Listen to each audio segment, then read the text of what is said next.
Hello મિત્રો, આજ આપણે બનાવવાના છે લહણની કળીનું શાક। એની માટે આપણે લહણ લઈ લીધું છે। હવે આપણે એને ફોલી નાખશું। આ લહણની કળીઓ ફોલાઈ ગઈ છે આપણી। હવે લઈ લીધું એમાં આપણે સૂકા મસાલા, આદુ, ડુંગળી, ટમેટા, સવાણું અને તલ અને ગ્રેવી કરવાની છે હવે આપણે। અને હવે લસણની કળીઓને આપણે ઉકાળી નાખ્યું, પાણીમાં નાખીને બાકી નાખીએ છીએ। આ આવી ગયા આપણી પાસે લીંબુ। આ આપણે વઘારવાનો મસાલો થઈ ગયો તૈયાર।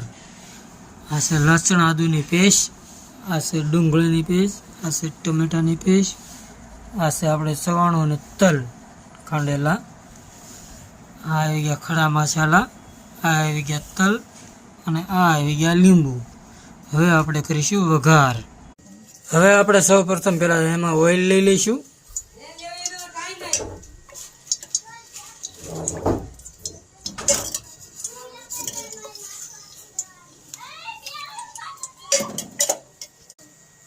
ગેસની ફ્લેમ આપણે મીડિયમ રાખવાની છે, જેથી કરીને આપણે ઘરના મસાલા બળી ન જાય, એનું ખાસ ધ્યાન રાખવાનું છે। આપણે આ રીતે ચેક કરી લેવાનું તેલ આવ્યું છે કે નહીં।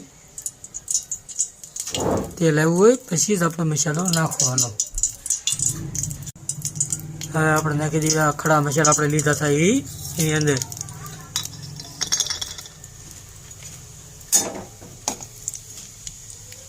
હવે આપણે ચમચાના મદદથી એને હલાવી દઈશું।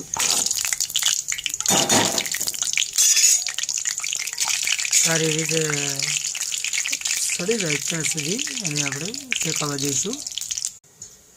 હવે આપણે એની અંદર લસણ આદુની પેસ્ટ નાખી દઈશું। આપણે એને હલાવ્યા કરીશું જ્યાં સુધી એનો કલર ગોલ્ડન ન થાય ત્યાં સુધી। હવે એમાં આપણે ડુંગળી ઉમેરી દઈશું, એને પણ આપણે હલાવવું પડશે ઘડીક। હવે આપણે એમાં ટમેટા ઉમેરી દઈશું, જે ગ્રેવી કરી લીધી। હવે એને ઉકળવા દઈશું ઘડીક આપણે, જ્યાં સુધી ગ્રેવી સડી ન જાય ત્યાં સુધી।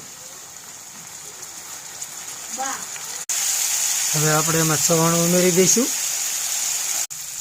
હવે આપણે ગ્રેવી તૈયાર થઈ ગઈ છે, એટલે એની માટે આપણે મરચું ઉમેરી દઈશું। લસણવાળું હોય તો પણ ચાલે, કોરું હોય તો પણ ચાલશે। હવે એમાં આપણે પાણી ઉમેરી દઈશું જરૂર મુજબ। હવે એમાં આપણે લસણની કળી જે બાફેલી હતી એ હવે એની અંદર એડ કરી દઈશું। હવે આપણું